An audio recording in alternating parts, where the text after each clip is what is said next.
Hello everyone, welcome back to the Mystery Channel 33. I'm here to help solve more missing women, children, and men cases. So let's begin.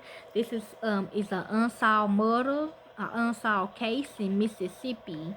Now, like I said, Mississippi do a lot of hangings and lynchings and stuff. Okay, so they said he committed suicide. So all the cases that I do on Unsolved Mysteries for Mississippi, it's gonna be so-called suicides, but it's really lynchings and hangings, okay? Also, Andre Jones wasn't my son Andre Poteet. It's our other son. He go by Easy. He do Vine videos.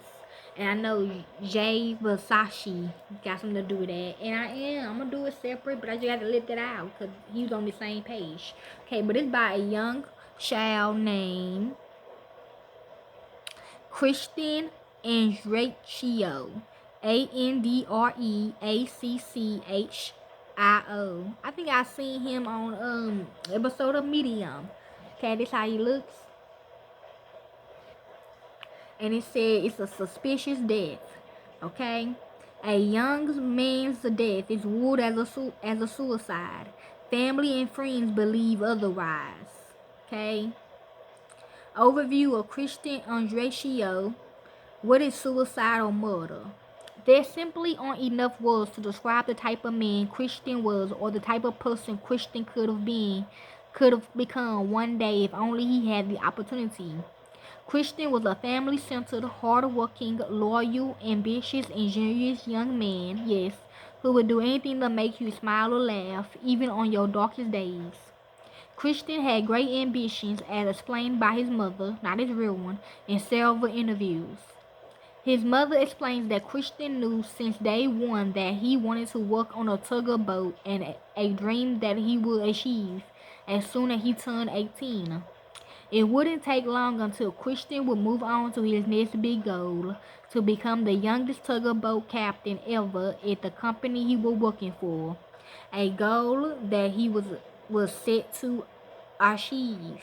And he said this is his other little brother. Okay. He also looked like Lip from Shameless. Okay. Christian is described briefly on the website of a non-profit dedication in Christian's memory. Magnolia Sun, a considerate guy who would send his mother pictures every few days of the sunrises and sunsets along the rivers he traveled, just so he could share the beauty with her. Christian is further described on the website by his friends as a friend you will want to have your back. Yes, a friend who will fight for you when you couldn't fight for yourself. I'm getting that movie. I think I love my wife. So yes, so it probably could have been a husband that don't know how to please his wife no more. So he would hook his wife up with a young male or something, and that would be her boyfriend. You know what I'm saying? Yeah, people do that shit. People do that in real life. People do that in they shit. Okay, I ain't gonna lie. I know some people that do it, but I ain't gonna judge. But right here, you gotta judge because they killing them. Okay, they get jealous and they kill them. Okay. Um, a friend who was generous and willing to give away a prized possession just because his friend needed it. Finally, Christian's co-workers described him lovingly as a guy who would set his boots on fire to get a smile out of a co-worker and friend, as well as someone who will try to make you laugh at all costs, and as someone who worked hard but played harder. Christian loved riding dirt bikes, spending time out on a lake near his family's home, and spending time outside with his friends. He could be my cousin friend too, cause I think I seen him on You Creepers 3. Okay, this is how I look. Okay, it was like she just wanted him to take like a macho picture. Okay, something like that. Yeah, same way with them. Okay, the day Christian's death. Yeah, they do that too. Like if they know they man gay or whatever, bisexual, they gonna hook him up with a young gay one. Okay, same with a woman. The day Christian's death. On the evening of February the 25th, 2014, Christian decided to leave the tugboat where he was working after receiving permission from his captain, the man, okay? Because his car was in Mississippi where the boat had loaded 3 days earlier. Woman, he will miss with the, he will he was the woman counterpart, okay? Christian called his friend Justin late at night to ask him for a ride back to his apartment in Meriden. After Justin agrees and starts to get ready to leave his home, Christian calls him back and informs him that someone else will be picking him up. Another friend of Christian's name, Dylan. Okay, so this was the woman told him, like, okay, well, I'm done. My man found me another one named Dylan or something. Like, yeah, I know, right? Dylan arrives to pick Christian up around 8 o'clock a.m. the following day, February the 26th, 2014, before the pair make the long drive back to Meriden, Mississippi. By 11:30, the pair arrive back at Christian's apartment where his girlfriend Whitley is waiting.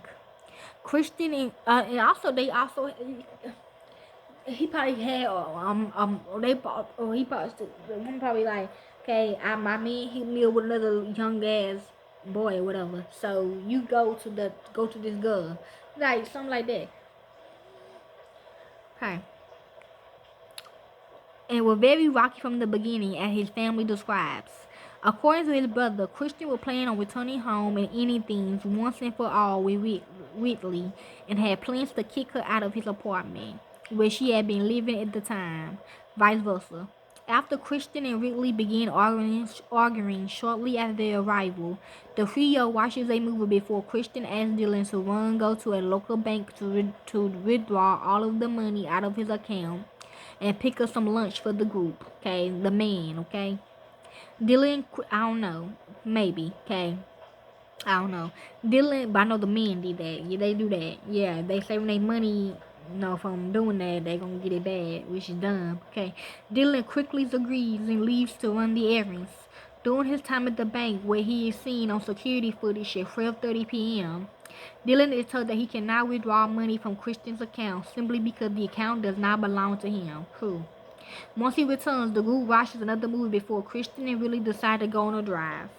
After the couple returns a couple of hours later and Dylan wakes up from a nap, he decides to go to a local Best Buy to look at their speaker selection. Before Dylan leaves, he retrieves Christian's gun from a hiding spot behind a curtain and returns it to him, reportedly telling Christian to unload it and please don't touch it. Dylan had hidden Christian's gun previously because of an incident where Christian had reportedly held the gun up to his head. While Dylan is out of the apartment, everything seems to take a turn for the worse.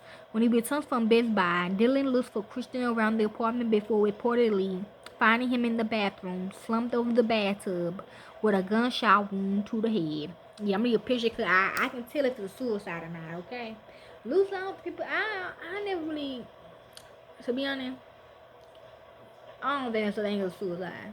Okay, all the cases I work on suicide, they don't actually commit suicide. They like get killed type stuff. Now, suicide in the military means you doing something you're not supposed to be doing and you committing suicide. Okay, so that's military talk right there. But I never really had a suicide case. Okay, the ones that they said is suicide, and I without the computers, I actually test. No, they are actually being murdered. Okay, they not committing suicide. They just doing military. They just doing something they ain't supposed to be doing. Okay. Gunshot wounds to the head. Panic. Dylan calls 911 to report the apparent suicide. Now, I have committed suicide before, you know what I'm saying? But I think, I know, cause I come back. But I did try to hang myself one time. Actually, I did hang myself. But not a point though. But maybe it is true, but I don't feel like it. The ones I get, the cases I get though. Okay, but if you want me to review, if you had a baby or a child that they say you lost to suicide, just let me know. I do it. You know, I test I see or test him. Okay, I will. Okay, but the cases I always get, no. Shortly after, police begin arriving at the apartment, and Christian's death is quickly assumed to be a suicide, though the investigation continues. Oh yeah, okay. One of Christian's neighbors will later tell police that he saw a gold Chevrolet or GMC truck parked at Christian's apartment and watched the truck leave before Dylan returns. Add this to Whitley's changing story. A strange crime scene without any blood splatter or blood at all outside of the bathtub, and several phone calls placed from Christian's cell phone after his death, and the suspicion in this case was only growing. Where the investigation stands today, Whitley and Dillon will be arrested in January 2017 and put on trial in May 2017. The grand jury indicted a pair, citing insufficient evidence at that point that they were required to convict and charge them for Christian's murder. I mean, they do sound like murder though. Like, you tell you, like, why the fuck would you go to his bank and try to get his money out? Even if the person told you to do that, that's not even possible. So, I mean, yeah. What would follow includes several lawsuits and eventually an approval in 2019 for a request to be sent to the U.S. Department of Justice for review of the previous investigation. This year would be 8 years since Christian Andreacchio's suspicious death, and his family continues pushing for answers from police. There are currently a total of 100,000 reward being offered as reward, gathered by the Culpable podcast, which is dedicated to Christian's case. That's not a real podcast. The reward includes 100,000 for anyone who could bring forth new information which will lead to an arrest, and an additional 100,000 reward if the information leads to a conviction in Christian's case. Okay. Date of death, February the 26th, 2014. Birthday, November the 4th, 1992. Age of incident, 21. Race, Caucasian/white, and gender, male. Okay. This is a picture of him.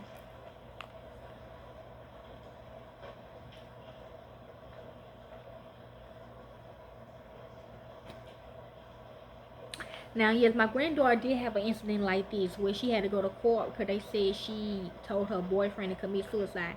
And that's a whole nother story. Now, you want me to do a video on that? I will, but no, she didn't do it. Okay. Now, I ain't going to just say that for her. Just be saying that because my granddaughter. No, she really didn't do that, though. That's why she was trafficked, though. But yes, okay. They wasn't even her typing or her camera, okay? She was too young for that any goddamn way. So another point. Okay, yes. Okay, so you like to hear with this case, I can. I don't do it for the fame or the money. I do it because this is what I love to do. To the real families of this victim, corporate America will set y'all up. Thank you. Peace, family.